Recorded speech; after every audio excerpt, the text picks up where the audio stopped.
My name's Rich Harrington, and welcome to this edition of Understanding Adobe Photoshop. Today, I want to show you a major benefit to shooting RAW, and that is protecting yourself from yourself. Now in this case, the picture is totally blown out. I had switched from shooting in a shadowy region to a sunlit area and forgot to make a change in my camera. Now I'm sure you'd never make this mistake, but I seem to do it a little too often for my own liking. The benefit though is when shooting RAW, the camera captures much more information than it can display at a single time. When you shoot JPEG or TIFF, the camera must bake the file and discard extra information that the sensor picks up. But when shooting RAW, that information is there, waiting to be developed.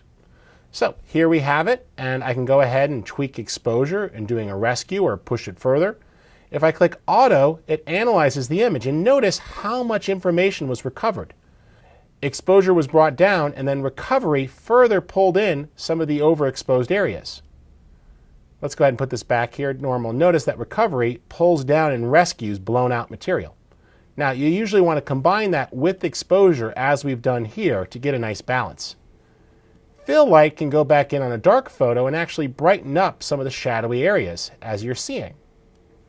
And then in this case, the blacks were brought up to make them richer.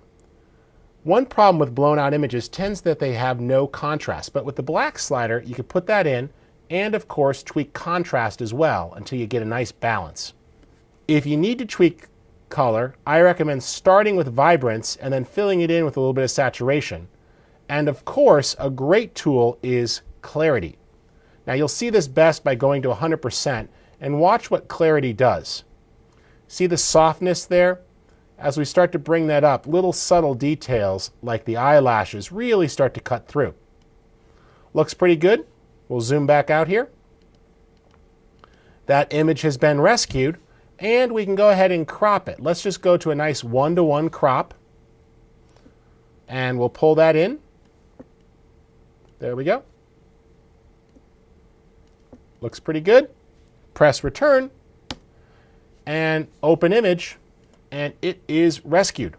So there we have it. We've developed the RAW file and rescued the lost data. Now this works in all situations, whether it be people, overblown skies, you name it. There's a ton of cool things you could do in that Camera Raw dialog box, and we have multiple episodes on Camera Raw here at Understanding Adobe Photoshop, so be sure to check them out. For Understanding Adobe Photoshop, my name's Rich Harrington, and I'd like to thank you for joining us.